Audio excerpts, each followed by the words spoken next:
നമസ്കാരം. ഇന്ന് P V അൻവറിന്റെ വാർത്താ സമ്മേളനത്തിൽ നമ്മൾ ഉടനീളം കണ്ടത് എന്താണ്? സതീശനിസത്തെ പറ്റി സംസാരിക്കുന്നില്ല, അതുപോലെ തന്നെ ഹിറ്റ്ലറിസത്തെ പറ്റി സംസാരിക്കുന്നില്ല, ആര്യാടിനിസത്തെ പറ്റി സംസാരിക്കുന്നില്ല. ഒരേ ഒരു സംസാരം മാത്രം. അതെന്താണ്? പിണറായി വിജയൻ സർക്കാരിനെതിരെ വലിയ ഗുരുതരമായിട്ടുള്ള വ്യാജ പ്രചരണങ്ങൾ ഇറക്കുന്നു, ഒപ്പം വർഗീയ കാർഡ് കൂടി ഇറക്കുന്നുണ്ട്. ഹിന്ദു ദിനപത്രത്തിൽ വന്ന ആ വ്യാജ വാർത്തയും പൊക്കിപ്പിടിച്ചുകൊണ്ട് അത് ഈ ഇലക്ഷനിൽ വലിയ ചർച്ചയാക്കാനും ആ വിഷയം ചർച്ചയാക്കിക്കൊണ്ട് മുസ്ലിം ന്യൂനപക്ഷത്തെ മൊത്തം തെറ്റിദ്ധരിപ്പിക്കാനും വേണ്ടിയാണ് പി വി അൻവർ ഇറങ്ങിയിട്ടുള്ളത്. ഇത് ആര് പറഞ്ഞു കൊടുത്ത വിദ്യയാണെന്ന് ചോദിച്ചാൽ ആ വാർത്താ സമ്മേളനത്തിൽ തന്നെ പുള്ളി പറയുന്നുണ്ടല്ലോ. അതായത് UDF ഇത് ഏറ്റെടുത്തതിൽ സന്തോഷമുണ്ടെന്ന്. അങ്ങനെ അൻവറിന്റെ വാർത്താ സമ്മേളനത്തിന് ശേഷം വി ഡി സതീശൻ മാധ്യമങ്ങളെ കാണുന്നുണ്ട്. സതീശനെതിരെ ഒരു അക്ഷരം പോലും ഇന്ന് പി വി അൻവർ മിണ്ടിയിട്ടില്ല കേട്ടോ. ഇത് തന്നെയാണ് നമ്മൾ ഇന്ന് വി ഡി സതീശന്റെ വാർത്താ സമ്മേളനത്തിലും ഉടനീളം കണ്ടത്. അതായത് വി ഡി സതീശനെ ഇനി ഒന്നും വിളിക്കാത്തതില്ല. ഹിറ്റ്ലറിസം എന്ന് പറഞ്ഞ് നമ്മുടെ വി ഡി സതീശനെ മൊത്തത്തിൽ പി വി അൻവർ നശിപ്പിച്ചിട്ടിരിക്കുകയാണ്. എന്നിട്ടും അമ്മാതിരി രീതിയിലുള്ള ആരോപണങ്ങൾ ഉന്നയിച്ച് ആക്ഷേപിച്ചിട്ടും സതീശൻ എന്ന് മാധ്യമങ്ങളുടെ മുമ്പിൽ ഒരു അക്ഷരം പോലും പി വി അൻവറിനെ പറ്റി മിണ്ടിയില്ല എന്നുള്ളതാണ്. മാത്രമല്ല, മാധ്യമങ്ങൾ ഇതുമായിട്ട് ബന്ധപ്പെട്ട് ചോദ്യം ചോദിക്കുന്നുണ്ട്. ചോദ്യം ചോദിക്കുമ്പോൾ എന്താണ് അവിടെ കാണാൻ സാധിക്കുന്നത്? നോ കമന്റ് എന്നാണ് വി ഡി സതീശൻ നടത്തുന്ന പ്രതികരണം. No comments. ആ ചാപ്റ്റർ ഞങ്ങൾ ക്ലോസ് ചെയ്താണ്. No comments. ഒരേ വിഷയം തന്നെയാണ് UDF ഉം സ്ഥാനാർത്ഥികളും ഒരേ വിഷയം വോട്ട് വിഘടിക്കുമോ? ഞങ്ങൾ പറഞ്ഞല്ലോ, ഇനി നോ മോർ കമന്റ്സ്.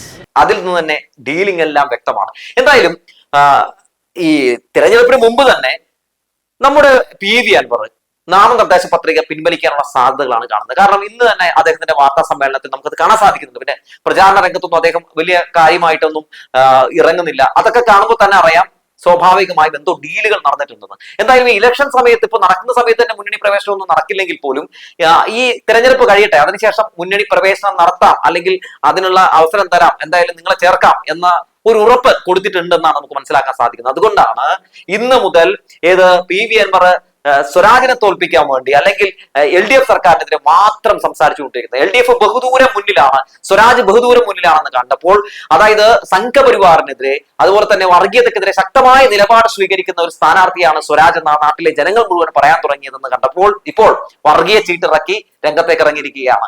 അങ്ങനെ വർഗീയ ചീട്ടിറക്കി രംഗത്തേക്ക് ഇറങ്ങണമെങ്കിൽ ഒരു PC ജോർജിനെ അവർക്ക് ആവശ്യമായിരുന്നു. അതിനുവേണ്ടി പി വി അൻവറിനെ ഉപയോഗപ്പെടുത്തുകയാണ്. അങ്ങനെ ഈ വി ഡി സതീശനും മാധ്യമങ്ങളുടെ മുമ്പിൽ ഇരുന്ന ദ ഹിന്ദുവിന്റെ കഥ പറയുന്നുണ്ട്.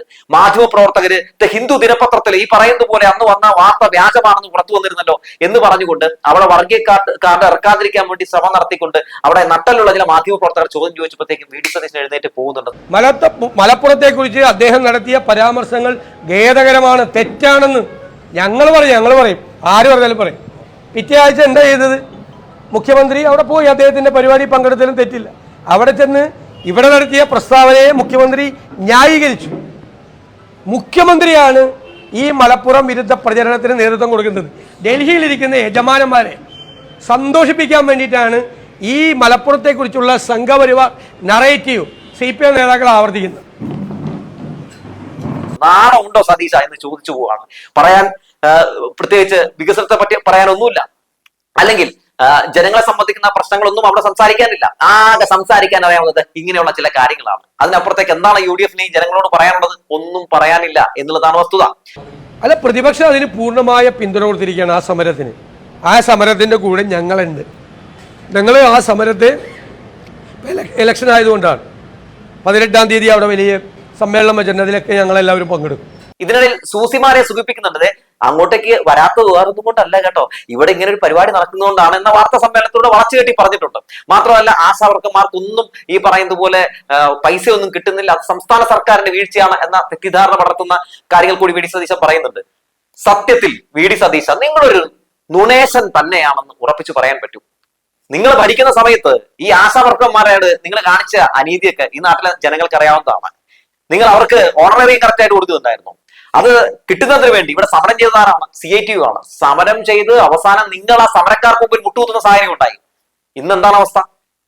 മൊത്തത്തിൽ ഇവിടെ 26,125 ആശമാര് കേരളത്തിലുണ്ട്. ആ SUC നടത്തുന്ന സമരത്തിൽ എത്ര പേര് പോയിരിക്കുന്നുണ്ട്? മൊത്തം 22 പേര്. ബാക്കിയൊക്കെ എവിടെ പോയി? ബാക്കിയുള്ള ആളുകൾ എന്തുകൊണ്ടാണ് സമരത്തിൽ ഇറങ്ങാത്തത്? അവർക്ക് ഉറപ്പാണെന്നേ, അവർ സംതൃപ്തരാണെന്നേ.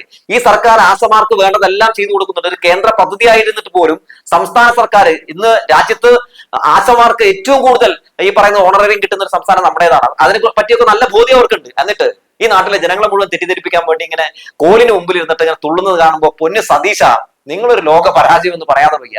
മാത്രമല്ല കേട്ടോ, രസകരമായിട്ടുള്ള ചില സംഭവം കൂടി ഇവിടെ നടന്നിട്ടുണ്ട്. വി ഡി സതീശൻ ഇത്തരത്തിൽ ഓരോ കാര്യങ്ങളൊക്കെ പറഞ്ഞ് ഇരിക്കുന്ന നേരത്ത് ഒരു മാധ്യമപ്രവർത്തകൻ ചോദിച്ചു, ഷൗക്കത്തിന്റെ നിലവിലെ അവസ്ഥ എന്താ, എത്ര ഭൂരിപക്ഷം കിട്ടുമെന്ന്. എല്ലായിടങ്ങളിലും ഇത്ര ഭൂരിപക്ഷം കിട്ടാനുള്ള സാധ്യതയുണ്ടെന്ന് പറയുന്ന സതീശൻ ഇവിടെ രേഖപ്പെടുത്തുന്ന പ്രതികരണം ഇങ്ങനെയാണ്.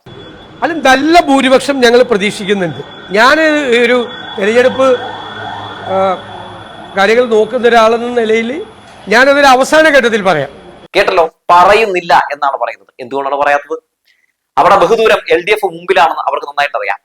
മാത്രവുമല്ല, ഈ തെരഞ്ഞെടുപ്പിൽ ചർച്ച ചെയ്യപ്പെടാൻ പോകുന്നത് LDF സർക്കാരിന്റെ വികസനവും ഈ സർക്കാർ ഈ പറയുന്ന നമ്മുടെ നാടിന് വേണ്ടി ചെയ്തിട്ടുള്ള ഒരുപാട് പ്രവർത്തനങ്ങളുമാണ് എന്നറിയാം.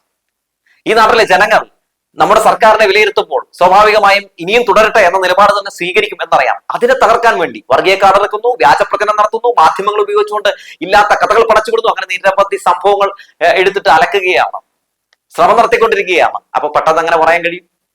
ഇനിയിപ്പോ ഞങ്ങൾക്ക് അനുകൂലമായ ഒരു സാഹചര്യമാണ് എന്ന് പറഞ്ഞ് ഗീർവാണം അടിച്ചിട്ടുണ്ടെങ്കിൽ ഈ ചേലക്കരയിലപ്പോ എന്താണ് സംഭവിച്ചത് എന്നുള്ള ഒരു മറുചോദ്യം വരാനുള്ള സാധ്യതയുണ്ട്. അതുകൊണ്ട് പിന്നെ ഒന്നും മിണ്ടുന്നില്ല. അതിനിടയിൽ ഒരു മാധ്യമപ്രവർത്തകൻ ചോദിക്കുന്നുണ്ട്, ഈ തങ്ങൾ കുടുംബം ഈ കൺവെൻഷനിൽ നിന്നൊക്കെ വിട്ട് നിന്നല്ലോ, അത് എന്തുകൊണ്ടാണെന്ന്. അപ്പോ അതിനെ ന്യായീകരിച്ചുകൊണ്ട് വി ഡി സതീശൻ പറയുന്നത് ഇങ്ങനെയാണ്. അവിടെ എന്തായിരുന്നു അതിന്റെ വൈബ് നിങ്ങൾ കണ്ട? ഇതുവരെ ഞാൻ എൻ്റെ രാഷ്ട്രീയ ജീവിതത്തിൽ ഇതുവരെ ഇത്രയും വലിയൊരു തെരഞ്ഞെടുപ്പ് കൺവെൻഷൻ ഇത്രയും വൈബുള്ള, ആൾക്കൂട്ടം മാത്രമല്ല, ഇത്രയും വൈബുള്ള ഒരു തെരഞ്ഞെടുപ്പ് കൺവെൻഷൻ കണ്ടിട്ടില്ല. ഞാൻ അന്തം വിട്ട് നിൽക്കുകയായിരുന്നു സ്റ്റേജിൽ ഇത് കണ്ടിട്ട്. എൻ്റെ ജീവിതത്തിലെ ആദ്യത്തെ രാഷ്ട്രീയ അനുഭവമാണ്. ഞാൻ എല്ലാ ഉപതെരഞ്ഞെടുപ്പിലും അല്ലാത്തതിനൊക്കെ പോകുന്ന ആളല്ലേ, എത്ര വർഷമായി ഞങ്ങൾ നിൽക്കുന്നു. ആ കൺവെൻഷൻ്റെ ഒരു ശോഭ കെടുത്താൻ വേണ്ടിയിട്ട് മനഃപൂർവ്വമായി ഉണ്ടാക്കിയ ഒരു വാർത്തയാണ് തങ്ങൾ കുടുംബം ബഹിഷ്കരിച്ചു. കേട്ടല്ലോ, ഇങ്ങനെ ന്യായീകരിക്കാൻ അത് വി ഡി സതീശനെ കൊണ്ട് മാത്രമേ പറ്റൂ. അതിനിടെ KC വേണുഗോപാലിനെ പറ്റി ഒരു ചോദ്യം ചോദിക്കുന്നുണ്ട്. ആ മൂപ്പരെ സമ്മതിച്ചു കൊടുക്കണം കേട്ടോ. KC വേണുഗോപാലിനെ അറിയാമല്ലോ, ഏത് അവിടെ വെള്ളിത്താലത്തില് സ്വന്തം സീറ്റ് BJP കൊടുത്ത്, രാജ്യസഭയിലെ സീറ്റ് BJP കൊടുത്തിട്ട് അധികാരം ഓഫായിട്ട് ബസ് പിടിച്ച മുതല് KC വേണുഗോപാൽ ഇന്ന് നമ്മുടെ കേരളത്തിലെ കോൺഗ്രസിന്റെ നിലവിലെ അവസ്ഥ, ആ അവസ്ഥയ്ക്ക് കാരണമായിട്ടുള്ള ഒരു പ്രധാനപ്പെട്ട ഒരാള്. ആ KC വേണുഗോപാൽ ഇന്ന് ഒരു പ്രതികരണം രേഖപ്പെടുത്തിയിരുന്നല്ലോ. പെൻഷൻ കൊടുക്കുന്നതുമായിട്ട് ബന്ധപ്പെട്ട് എന്താണ് പറഞ്ഞത്? കൈക്കൂലി കൊടുക്കുകയാണെന്ന്. 62 ലക്ഷം ആളുകളെ നിങ്ങൾ ആക്ഷേപിച്ചിരിക്കുകയാണ്. പാവപ്പെട്ട ജനങ്ങൾക്ക് ഈ പറയുന്ന പെൻഷൻ എത്തപ്പെടാതിരിക്കാൻ വേണ്ടി, കൊടുക്കാതിരിക്കാൻ വേണ്ടി കേന്ദ്ര സർക്കാർ കേരളത്തെ വലിയ കടക്കണയിൽ ചവിട്ടിത്താത്തുമ്പോഴും അതിനേക്ക് അതിജീവിച്ചുകൊണ്ട് പാവപ്പെട്ടവർക്ക് ഈ മഴക്കാലത്ത് അവരുടെ കയ്യിൽ ഇങ്ങനെ പെൻഷൻ കൊണ്ടുവന്ന് കൊടുക്കുമ്പോൾ അത് കൈക്കൂലിയാണെന്ന് പറഞ്ഞ് ആക്ഷേപിക്കുന്ന KC വേണുഗോപാലെ നിങ്ങളുടെ പാർട്ടിക്ക് നിലമ്പൂരിൽ ജനം തരും തിരിച്ചടി. അപ്പൊ ജനങ്ങൾ കഴുതകളാണ്, ജനങ്ങൾ മണ്ടന്മാരാണ്. ജനങ്ങളെ ഈ പറയുന്നത് പോലെ ഇത് ഇങ്ങനെയൊക്കെ പൈസ കൊടുത്ത് സ്വാധീനിക്കാൻ പറ്റും എന്ന ഒരു രീതിയിലല്ലേ ഇദ്ദേഹം നടത്തിയിട്ടുള്ള പ്രതികരണം. അന്ന് ആ പ്രതികരണത്തെ ന്യായീകരിച്ചുകൊണ്ട് വി ഡി സതീശനും അങ്ങ് വീമ്പിളക്കുകയാണ്. നിങ്ങളുടെ ഈ ധാർഷ്ട്യത്തിന് ജനം മറുപടി തരുമെന്നുള്ള കാര്യത്തിൽ തർക്കമൊന്നുമില്ല. നിങ്ങള് അപ്പൊ എന്താണ് പറയുന്നത്? കൈക്കൂലി ആയിട്ട് ഇങ്ങനെ കൊടുക്കുകയാണ് എന്നൊക്കെ പറഞ്ഞുകൊണ്ട് അത് മുടക്കാനുള്ള ശ്രമം നടത്തുകയല്ലേ. അപ്പൊ നിങ്ങൾ എന്താണ് പറയുന്നത്? പെൻഷൻ കൊടുക്കരുത് എന്നാണ്. അല്ലെങ്കിലും അങ്ങനെ കൊടുത്തു വലിയ ശീലമൊന്നുമില്ലല്ലോ. 18 മാസം കുടിശ്ശിക വരച്ചതൊക്കെ നമുക്ക് എല്ലാവർക്കും അറിയാവുന്ന ഒരു കാര്യമാണ്. നിങ്ങൾ എത്ര ആളുകൾക്കാണ് കൊടുത്തുകൊണ്ടിരുന്നത്? ഇന്ന് എത്ര ആളുകളാണ് മേടിച്ചുകൊണ്ടിരിക്കുന്നത്?